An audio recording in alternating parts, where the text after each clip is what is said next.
La comunidad de Ensenada, en el otoño de 1919, vivió uno de los sucesos más inquietantes de su historia, cuando los vientos del Pacífico empezaron a llevar las lluvias iniciales hacia la península de Baja California. La población de aquel entonces, que apenas pasaba de los 2,000 habitantes, se ubicaba fundamentalmente en la zona vecina al puerto. Las viviendas, construidas con adobe y madera, se extendían desde la bahía hasta las primeras colinas que señalaban el comienzo del Valle de Guadalupe.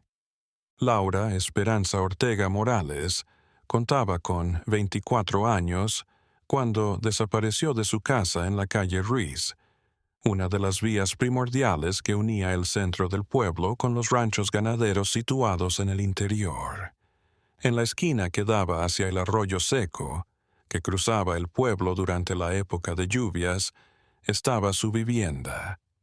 Era una edificación de adobe de una sola planta, con un tejado a 2 aguas de tejas rojas, y se hallaba en 123. El 27 de octubre de 1919 se empezó a documentar oficialmente el caso de Laura Ortega. De acuerdo con los archivos de la alcaldía de Ensenada, que estaban guardados en lo que era entonces una simple oficina administrativa situada en la plaza central, su marido Joaquín Eduardo Salinas Herrera fue a las autoridades municipales a comunicar que su esposa no había vuelto a casa tras 3 días seguidos. Joaquín afirmó que Laura, con el propósito de ver a su hermana María del Carmen Ortega, quien residía en una casa pequeña, había abandonado su hogar el 24 de octubre alrededor de las 8 de la mañana. Propiedad rural situada aproximadamente a 5 kilómetros al noreste del pueblo, tomando el camino que llevaba a los viñedos de la misión. Lo que enseguida atrajo la atención de las autoridades no fue tanto la desaparición en sí, ya que no era raro que las mujeres estuvieran varios días en casa de sus parientes, sobre todo durante las cosechas o cuando había personas enfermas a las que atender. La reacción de Joaquín Salinas durante su primera declaración fue lo que verdaderamente perturbó. De acuerdo con los apuntes del escribano municipal, parece que al hombre le preocupaba más dar explicaciones sobre su propia ausencia del hogar durante esos 3 días que saber dónde estaba su mujer. El 28 de octubre, se encontró a María del Carmen Ortega Morales, hermana de Laura, y se le realizó una entrevista. Su declaración, que se mantuvo en los archivos municipales hasta mínimo 1962, dejó claro que Laura no llegó a su hogar el 24 de octubre. María del Carmen había aguardado a su hermana durante todo el día, ya que habían convenido con anterioridad que Laura colaborar con la elaboración de conservas de chile y calabaza para el invierno. La casa de los Salinas Ortega, cuando las autoridades hicieron la primera inspección el 29 de octubre, estaba en una condición a la que los vecinos calificaron como inusualmente ordenada. Aunque Joaquín había dejado entrar a los demás sin oponer resistencia, su actitud durante la revisión generó recelos inmediatos. Él recorría las habitaciones apuntando objetos concretos y explicando su localización con un nivel de detalle que parecía preparado. Todo estaba listo en la cocina, como si Laura hubiera acabado de hacer el desayuno y se hubiera marchado enseguida después. En el aparador, 2 platos limpios estaban reposando. No había indicios de comida no recogida o tareas domésticas sin terminar, y las ollas de barro estaban alineadas de manera perfecta al lado del fogón. No obstante, varios vecinos corroboraron que Laura tenía la costumbre de no mover nada cuando salía de su hogar, sobre todo si se trataba de una ausencia corta. La habitación de dormir principal tenía una particularidad que era especialmente inquietante. El lecho estaba perfectamente tendido. Sin embargo, el vestido que Laura llevó el día anterior a su desaparición se encontraba sobre la colcha de algodón blanco, doblado con cuidado y en medio del lecho. Un rosario de cuentas de madera y un peine pequeño de Care se encontraban junto al vestido. Joaquín decía que Laura lo llevaba siempre cuando salía de casa. Un par de botines negros de cuero con cordones que pertenecen a Laura han sido vistos, alineados al lado de la puerta principal, como si hubiera optado por reemplazarlos con otros antes de marcharse. Joaquín dijo que su esposa había decidido llevar sus zapatos de caminar, ya que eran más cómodos para el camino hacia la casa de su hermana. No obstante, Joaquín no logró encontrar esos otros zapatos de inmediato cuando se le solicitó que los mostrara, y su búsqueda por la casa se extendió durante varios minutos, lo cual fue incómodo. La indagación inicial se enfocó en el rumbo que Laura debería haber tomado para llegar a la casa de su hermana. La ruta más corta habría sido por la calle Ruiz hacia el este, pasando primero por la vieja capilla de San Miguel y luego por un camino de tierra que cruzaba una zona de caacias y matorral bajo hasta llegar a las tierras cultivadas donde María del Carmen tenía su parcela pequeña. Este camino era familiar para todos los residentes de Ensenada y se creía que era seguro en las horas de luz. No obstante, contaba con un rasgo que inquietaba a las familias. Alrededor de la mitad del camino, el sendero se aproximaba bastante a un conjunto de cuevas naturales que se ubicaban a lo largo de las laderas rocosas de una pequeña colina llamada La Bocana en la zona. Estas grutas habían sido empleadas como refugio provisional por comerciantes y viajeros durante años, pero además se las conocía por ser escondite de personas de reputación cuestionable. El alcalde interino, don Sebastián, lidera un equipo de búsqueda que incluye a voluntarios del pueblo el 30 de octubre. Torres Mendoza viajó toda la ruta hasta la casa de María del Carmen. La búsqueda se amplió a las zonas cercanas a la vía, incorporando los arroyos secos que descendían desde las laderas y las grutas de la Bocana. Los buscadores hallaron pruebas de ocupación reciente en una de las grutas más profundas, un fuego que no tenía más de una semana, algunos trapos que podrían haber servido como ropa de cama y varios envases para agua hechos con barro. No obstante, no existía una conexión directa entre estos descubrimientos y la desaparición de Laura Ortega.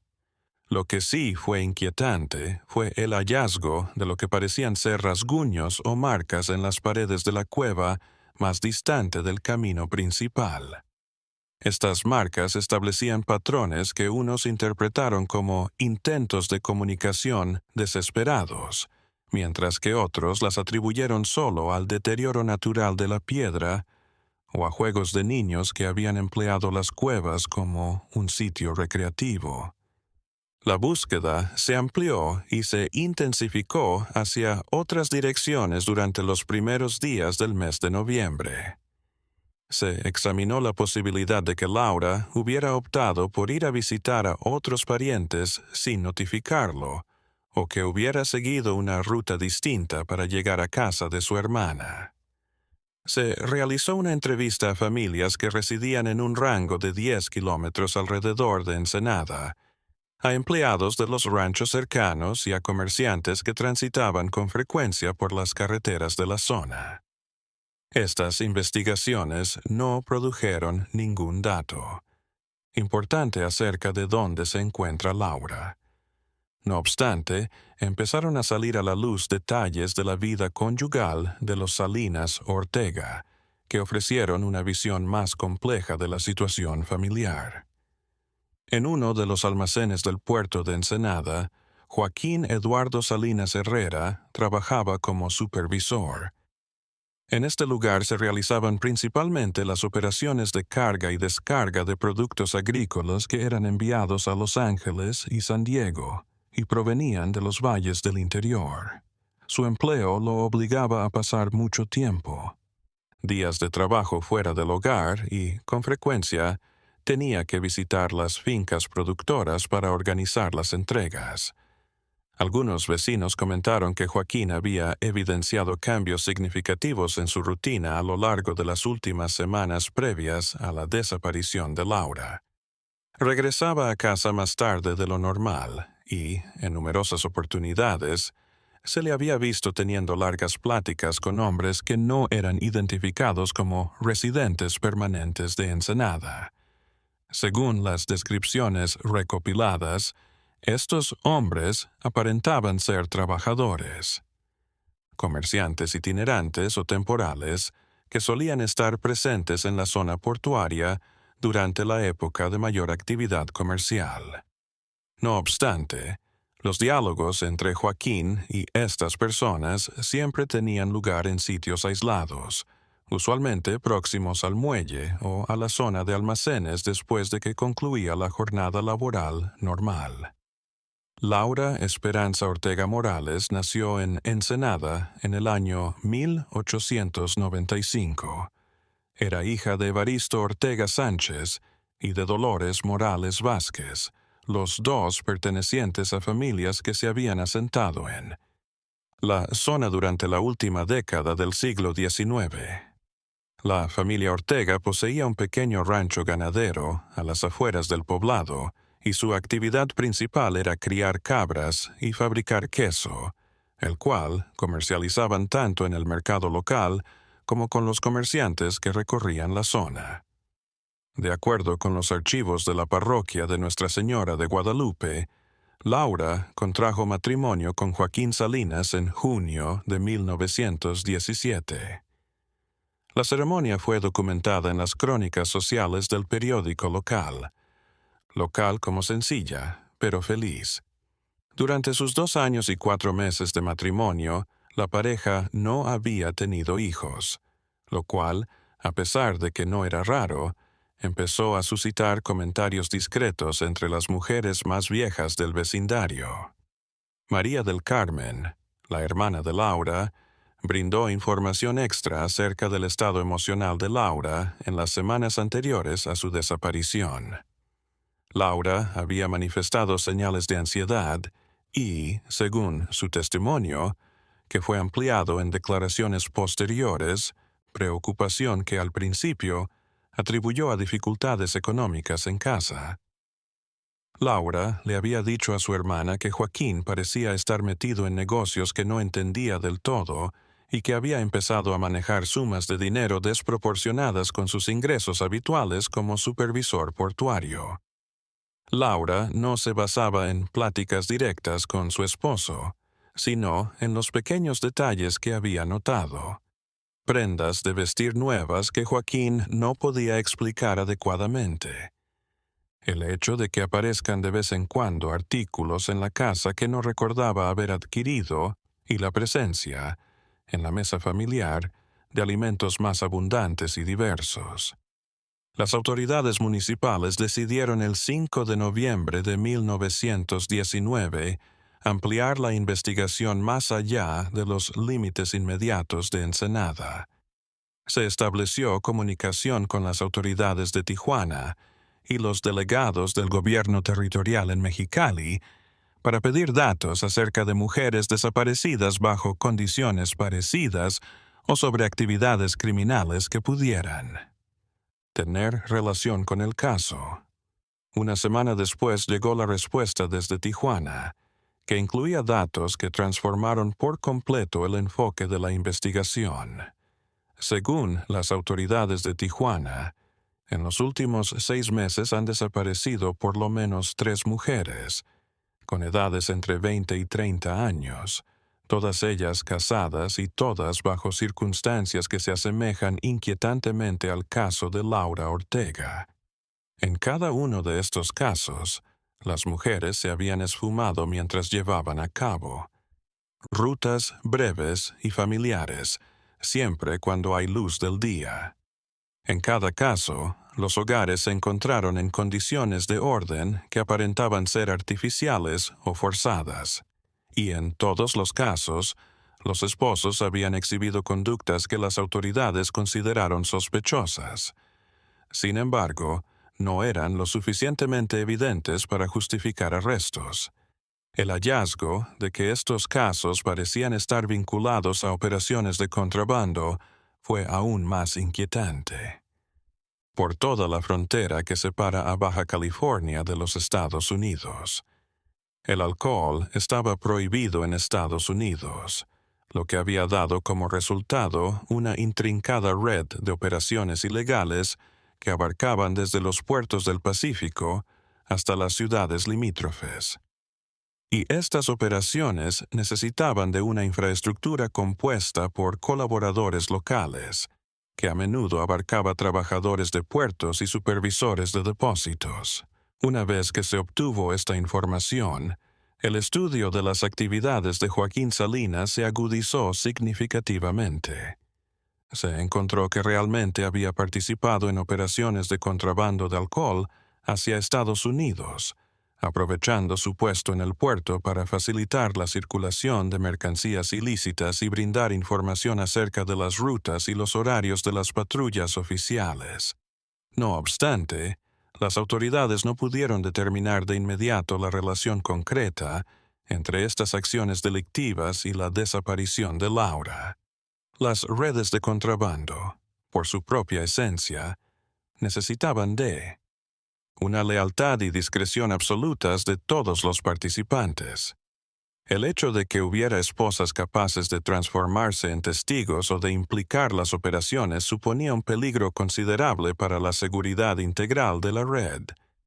El 14 de noviembre, Joaquín Salinas desapareció sin dejar huellas en Ensenada.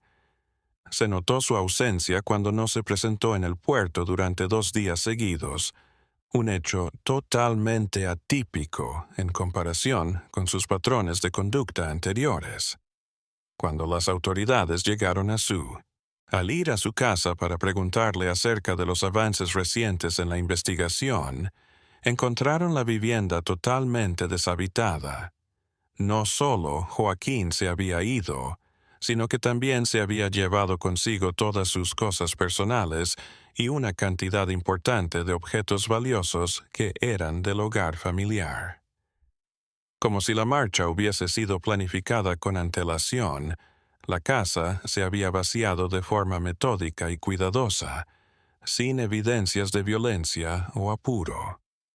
Las autoridades hallaron en la cocina un sobre de papel manila que incluía diversos documentos que Joaquín había dejado, al parecer de manera deliberada. En estos documentos había una carta para el alcalde de Ensenada en la que Joaquín reconocía su implicación en actividades de contrabando, pero negaba rotundamente saber dónde se encontraba su esposa.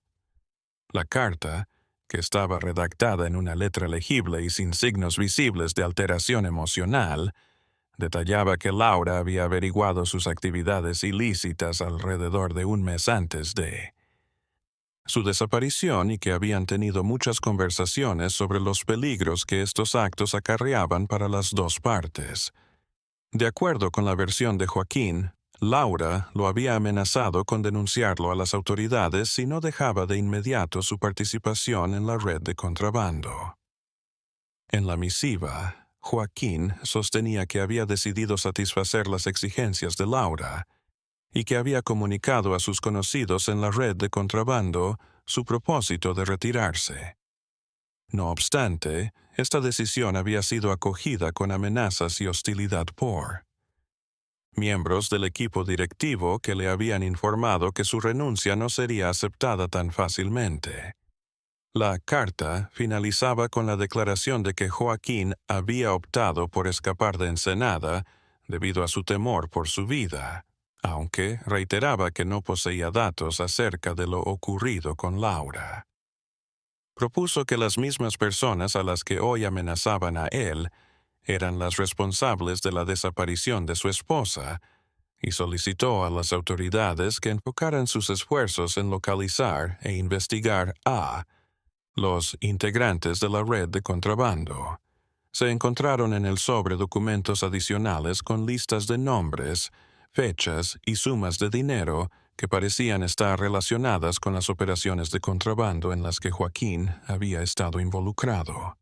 Además, había varias cartas de personas cuya identificación no fue inmediata, pero que indudablemente dirigían las actividades ilegales desde bases operativas en San Diego y Tijuana. El análisis de estos documentos mostró que había una operación de contrabando más grande y mejor organizado de lo que las autoridades pensaban en un principio. La red abarcaba a conductores de carruajes, comerciantes, funcionarios de puertos, trabajadores de almacenes y dueños de negocios en al menos 3 ciudades distintas.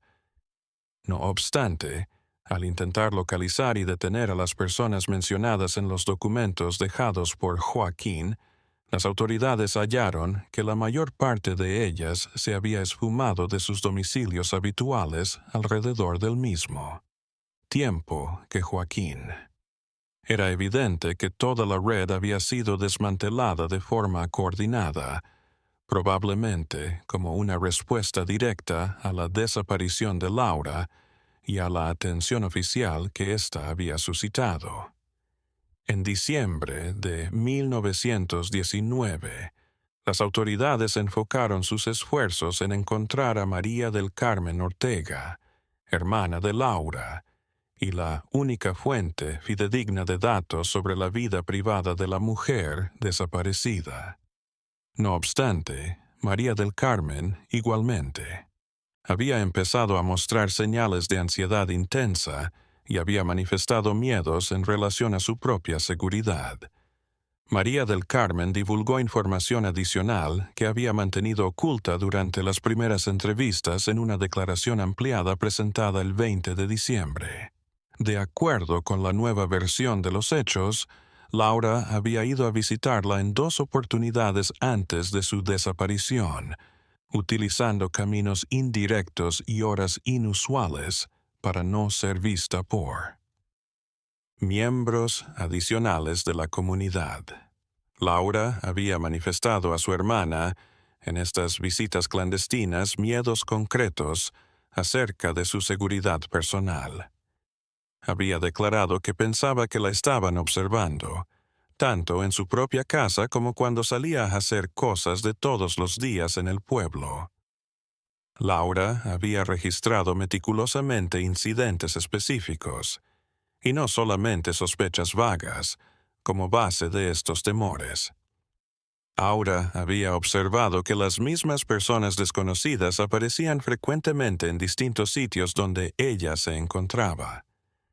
Hallaba en la plaza central, cerca de la iglesia y del mercado, y particularmente en las cercanías de su casa durante el anochecer y la tarde. Estos individuos no se acercaban a ella de manera directa, ni buscaban hablar con ella, pero su presencia continua había generado en Laura una sensación de amenaza que se hacía más fuerte cada día. El descubrimiento de que Laura había empezado a hallar objetos extraños en su hogar, los cuales no podía explicar, era aún más inquietante.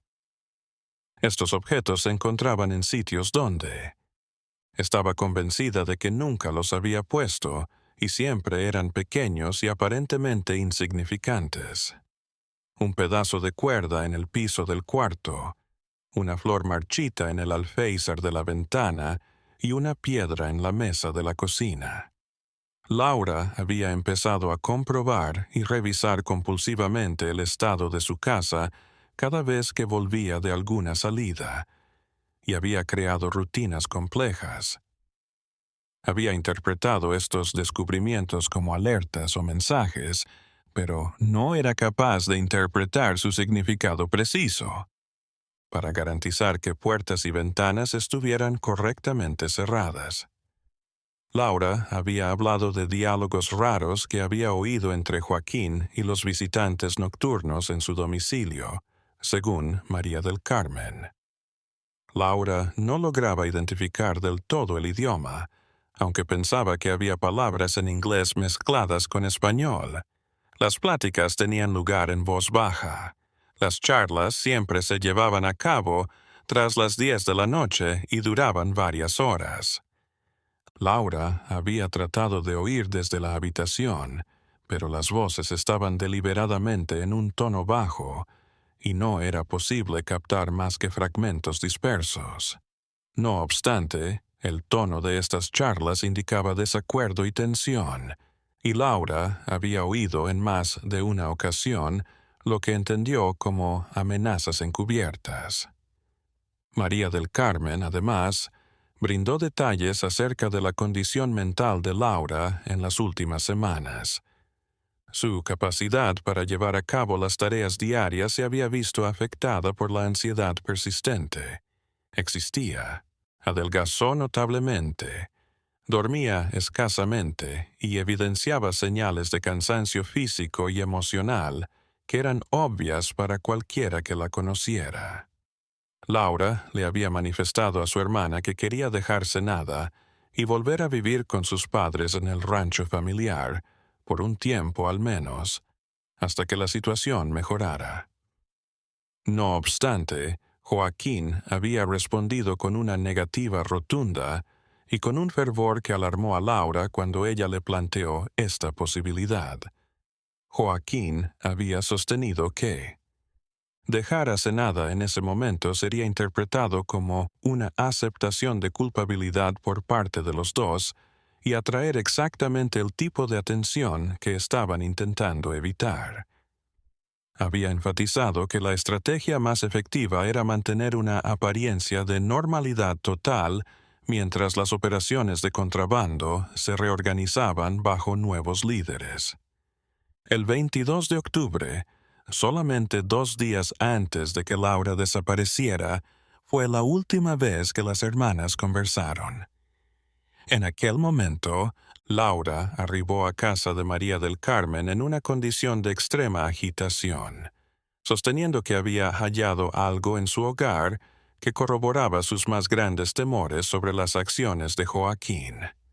Laura había escondido en un sitio oculto del sótano de su vivienda una serie de objetos que no lograba identificar del todo, pero que evidentemente no formaban parte de las cosas familiares habituales. Entre estos objetos había prendas de mujer que evidentemente no eran suyas, joyas desconocidas y lo que parecían ser documentos privados que pertenecen a individuos ajenos. El hallazgo de lo que Laura describió a su hermana como un diario de otra mujer había sido aún más inquietante. Antes de que el miedo la forzara a guardar nuevamente este diario en su sitio original, Laura había alcanzado a leer solo algunas páginas de él. No obstante, lo que descubrió la convenció de que Joaquín participaba en actividades mucho más siniestras que el mero contrabando de alcohol. El diario parecía que había sido escrito por una mujer que vivía en condiciones de cautiverio o confinamiento forzado, y las entradas que Laura había podido leer describían tratamientos que ella entendió como torturas psicológicas sistemáticas. La mujer que había escrito el diario hacía alusión a otros casos parecidos y se refería a una red de casas en las que mujeres eran mantenidas en contra de su voluntad con fines que no estaban del todo claros en las páginas que Laura había revisado. Laura tenía pensado volver al sótano para revisar con más detenimiento todos los objetos hallados, pero el temor y la incertidumbre la habían dejado inmóvil. No sabía si podía confiar en las autoridades locales, en particular teniendo en cuenta que los funcionarios oficiales parecían estar involucrados en el contrabando. Además, no estaba segura de si podría enfrentarse a Joaquín sin arriesgarse a perder su propia seguridad. María del Carmen había recomendado a su hermana que se fuera de la casa al instante y se resguardara en el rancho de la familia, hasta que fueran capaces de determinar qué hacer. Laura había manifestado, sin embargo, Su miedo a que cualquier alteración repentina en su rutina pudiera provocar la clase de reacción violenta que intentaba eludir. Las dos hermanas habían pactado que Laura volvería a casa de María del Carmen el 24 de octubre para planear meticulosamente los pasos siguientes. María del Carmen había sugerido que podrían solicitar la asistencia de las autoridades de Tijuana o incluso de las estadounidenses, dado que probablemente estarían interesadas en desmantelar las operaciones de contrabando. María del Carmen había dispuesto todo lo requerido para acoger a su hermana y asistirla en la documentación adecuada de sus hallazgos el 24 de octubre por la mañana. Había logrado un papel extra para permitir que Laura transcribiera las secciones más relevantes del diario hallado y había proyectado volver a su hogar con ella para obtener los objetos que funcionarían como pruebas. Sin embargo, Laura nunca se presentó a la cita programada. María del Carmen había aguardado todo el día y, cuando llegó, la noche empezó a sentir una angustia que, al principio, creyó que era una preocupación normal por el retraso de su hermana. No fue sino hasta el 26 de octubre que se animó a ir a la casa de Laura para indagar sobre lo que estaba sucediendo. Cuando María del Carmen arribó a la vivienda de los Salinas Ortega, vio a Joaquín en el jardín trasero, aparentemente realizando actividades de jardinería que nunca había hecho antes. Joaquín la acogió con una normalidad que María del Carmen describió más tarde como artificial y preocupante, y le dijo que Laura había tomado la decisión de ir a Tijuana a ver a una prima lejana sin avisar antes a nadie. A María del Carmen le pareció sospechosa esta explicación en el instante, ya que Laura jamás había dicho que tuviera parientes en Tijuana, y era también totalmente incoherente con su carácter meticuloso y su práctica de comunicarle a su familia cualquier plan de viaje, por pequeño que fuera. María del Carmen había buscado más información acerca de este supuesto viaje. No obstante, Joaquín había eludido sus interrogantes proporcionando respuestas contradictorias y difusas. Joaquín había respondido que no se podía prever con precisión. Cuando ella preguntó cuándo esperaba que Laura volviera, Joaquín dijo que podría ser cualquier día. El comportamiento de Joaquín en esta conversación había corroborado los miedos que María del Carmen ya tenía acerca de la seguridad de su hermana. Joaquín parecía estar desempeñando un papel, pero lo hacía de forma tan incompetente que sus propósitos de engañar fueran claros. María del Carmen también había observado que Joaquín no pudo dar una respuesta satisfactoria acerca de las excavaciones recientes en el patio trasero de la casa. El 20 de diciembre se le entregó a las autoridades el testimonio ampliado de María del Carmen. Sin embargo, hasta el 10 de enero de 1920, no se decidió llevar a cabo una búsqueda sistemática en la propiedad de los Salinas Ortega. En parte, este retraso fue causado por las complicaciones jurídicas de conseguir las autorizaciones requeridas para inscribir una propiedad privada y en parte a la expectativa de que Joaquín pudiera ser encontrado e interrogado antes de avanzar con acciones más severas. La investigación en la casa de Joaquín y Laura se inició el 11 de enero al amanecer y duró 3 días enteros. No solo las autoridades municipales de Ensenada participaron en ella, sino también varios voluntarios comunitarios y representantes del gobierno territorial que habían estado presentes. A Laura, en persona, se inspeccionó con especial atención el sótano de la vivienda, donde Laura había informado que había hallado los objetos sospechosos. No obstante, no se halló ningún indicio de los materiales que Laura había mencionado a su hermana. Aparte de unos pocos utensilios agrícolas básicos y envases para almacenaje que parecían haber estado ahí durante años, El sótano estaba totalmente desocupado. Se revisaron las paredes y el suelo del sótano para detectar indicios de excavaciones recientes o espacios ocultos, aunque no se hallaron pruebas de alteraciones importantes.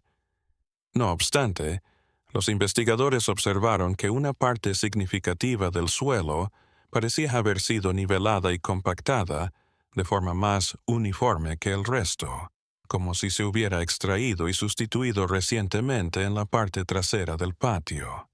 En ese lugar, María del Carmen había notado indicios de excavaciones durante su visita el 26 de octubre. Los investigadores detectaron 3 áreas diferentes, donde la tierra había sido claramente retirada y luego colocada nuevamente. Estas zonas fueron excavadas con esmero, pero los trabajos solo mostraron vestigios de actividades domésticas ordinarias, huesos de animales que se habían comido como comida, trozos de cerámica rota y residuos orgánicos en varias fases de descomposición. No obstante, en la excavación más honda, se hallaron trozos de tela que tal vez pertenecieron a prendas de vestir para mujeres. Los fragmentos estaban en un estado de deterioro tan avanzado que no se podía llevar a cabo una identificación definitiva. No obstante, su localización y la condición en que estaban indicaban que habían sido sepultados deliberadamente.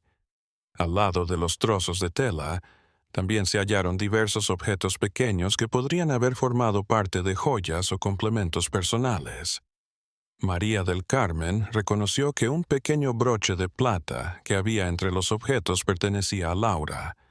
Sin embargo, confesó que no podía estar totalmente segura de su identificación porque el objeto estaba deteriorado. La pesquisa dentro de la vivienda se centró en particular en la cocina y el dormitorio principal, los espacios donde Laura había estado más tiempo y donde es probable que hubiera guardado documentos importantes u objetos de valor. No obstante, estos estudios no arrojaron resultados relevantes. Los investigadores hallaron en una pared del dormitorio lo que aparentaban ser marcas o rasguños realizados con un objeto punzante. Algunas personas veían patrones en las marcas, los cuales interpretaron como intentos de escribir palabras o letras, a pesar de que la pared se encontraba en tan mal estado que no era posible una interpretación final. Además, los investigadores analizaron con detenimiento todos los objetos que Joaquín había optado por dejar en la vivienda cuando se escapó de Enada. Estos objetos incluían muebles, utensilios de cocina, ropa y ciertos libros y documentos que aparentemente no se consideraban relevantes para empacar. En los documentos hallados, había varias cartas que Laura había recibido de sus parientes en los meses anteriores, hasta su desaparición. Estos documentos no ofrecían detalles significativos acerca de las circunstancias de su desaparición, pero sí brindaban una visión más precisa de su estado emocional a lo largo de ese tiempo. En una carta que su madre le escribió en septiembre de 1919, ella decía estar preocupada por las transformaciones que había observado en el carácter de Laura después de una reciente visita a la hacienda familiar.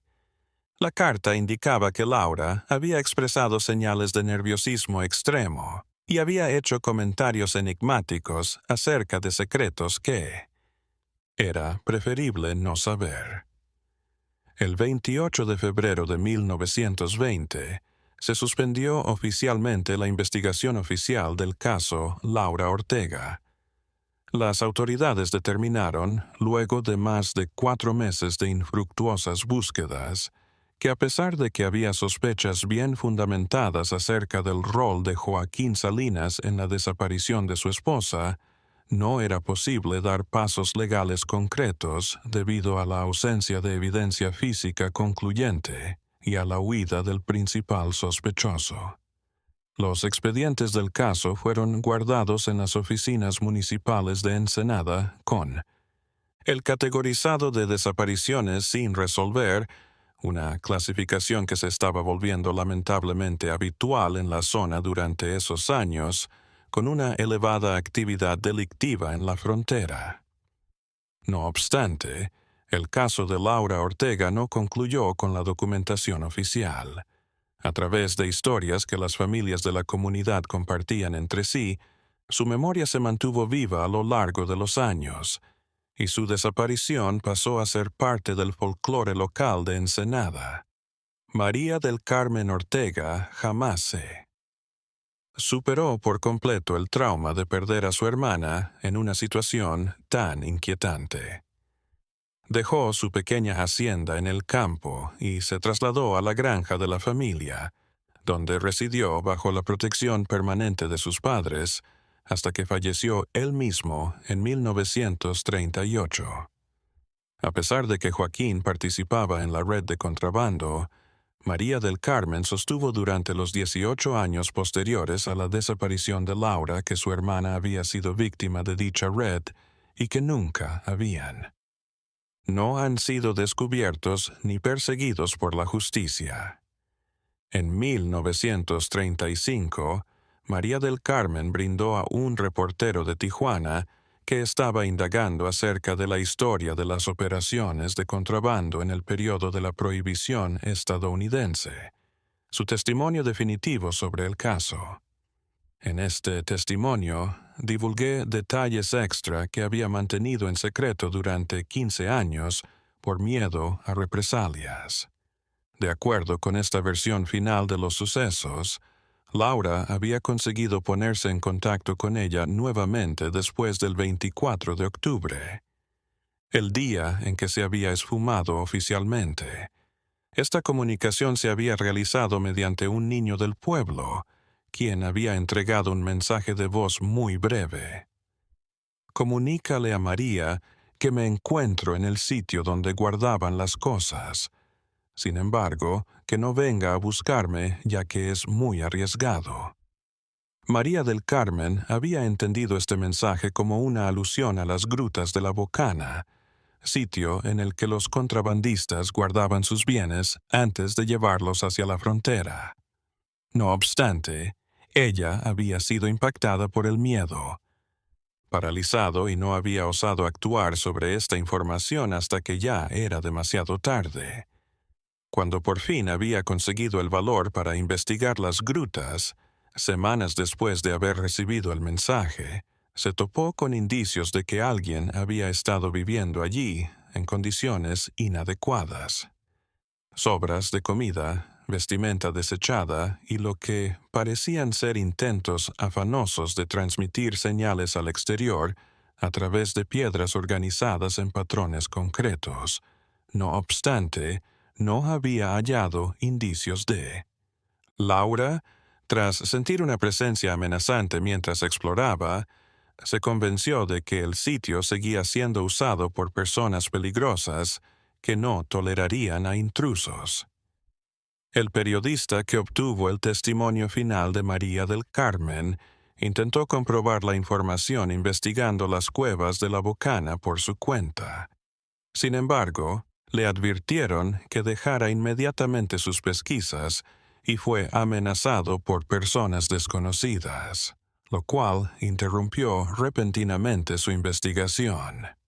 El reportero tenía la intención de redactar un artículo acerca del caso de Laura Ortega, pero jamás vio la luz. Sus apuntes sobre la investigación desaparecieron de su oficina en Tijuana durante un hurto que las autoridades no fueron capaces de esclarecer.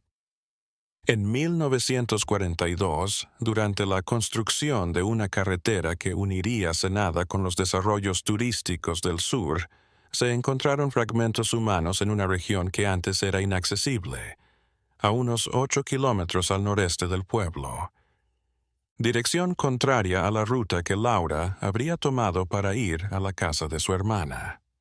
Las autoridades analizaron los restos, pero las técnicas forenses de entonces no permitían identificaciones concluyentes. No obstante, muchos de los objetos hallados al lado de los restos, como por ejemplo botones de ropa y partes de joyas, coincidían con la descripción que se tenía de las pertenencias de Laura Ortega.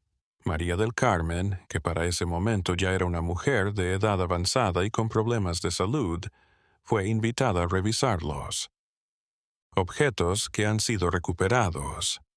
A pesar de no poder identificar de manera categórica los objetos, afirmó que al menos algunos habían sido propiedad de su hermana. No obstante, las autoridades creyeron que no era posible establecer vínculos concluyentes entre los restos hallados y el caso de Laura Ortega para ese momento, más de 2 décadas después de la desaparición original. Los despojos fueron sepultados en el cementerio de Ensenada, con una lápida que solo decía: desconocida en 1942. Las autoridades de México no lograron nunca encontrar a Joaquín Eduardo Salinas Herrera. No obstante, registros posteriores indicaron que un varón con nombre y características semejantes fue capturado en Los Ángeles en 1923. Por su involucramiento en operaciones de contrabando de alcohol y que falleció en la cárcel en 1925. Se clasificó oficialmente su muerte como suicidio. Finalmente, la red de contrabando que había funcionado en Ensenada en los años de la Prohibición fue desmantelada totalmente, aunque no antes de haber cobrado un número indeterminado de víctimas cuyas historias nunca fueron esclarecidas por completo. El caso de Laura Esperanza Ortega Morales estuvo oficialmente sin resolver en los registros municipales de Ensenada hasta 1968, año en el que una reestructuración administrativa provocó que se extraviaran o destruyeran accidentalmente muchos documentos históricos, entre ellos el expediente íntegro de su desaparición. Hoy en día, las únicas pruebas físicas que subsisten del caso son las notas personales que María del Carmen guardó a lo largo de su vida y que, tras su fallecimiento, sus herederos donaron al Archivo Histórico de Baja California. Las autoridades municipales vendieron la vivienda de Joaquín y Laura Salinas en el año 1921 con el propósito de saldar las deudas que aún estaban sin pagar. La propiedad fue traspasada a diferentes propietarios en las décadas subsiguientes y ninguno de sus inquilinos reportó incidentes extraños. No obstante, varios habitantes de la calle Ruiz dijo durante años que, a pesar de las remodelaciones o modificaciones en la estructura, la casa parecía conservar siempre un ambiente de tristeza que nunca desaparecía del todo. La casa fue finalmente derribada en 1965 con el propósito de dar lugar a un moderno desarrollo comercial. Los obreros de demolición informaron haber hallado en los cimientos de la estructura inicial diversos objetos sepultados que podrían haber sido pertenencias individuales de los inquilinos anteriores. Sin embargo, estos artículos fueron desechados como basura sin haber sido revisados de manera adecuada. Con el tiempo, la historia de Laura Ortega se transformó en una leyenda local que los abuelos y padres contaban a las generaciones más jóvenes para prevenirlas acerca de los riesgos que supone relacionarse con personas de reputación cuestionable y sobre la relevancia de mantener el diálogo y la vigilancia dentro del núcleo familiar. No obstante, para aquellos que conocieron a Laura en persona, su desaparición significó algo más allá de una simple historia de advertencia.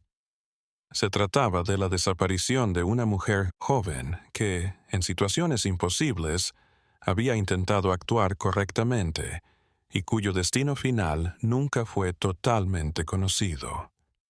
Los registros incompletos que subsisten del caso indican que Laura Esperanza Ortega Morales fue víctima de fuerzas que estaban más allá de su control o entendimiento, y que el relato individual de ella se diluyó en la violencia y corrupción generalizada que definieron ese periodo histórico en la frontera entre México y los Estados Unidos.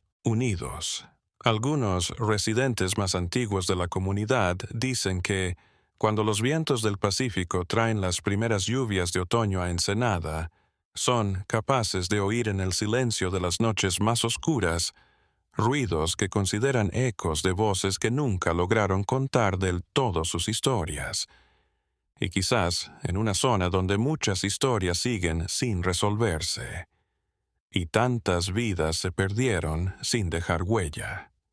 Esa interpretación no esté del todo distante de una verdad que prefiere permanecer oculta en los rincones más recónditos de la memoria colectiva.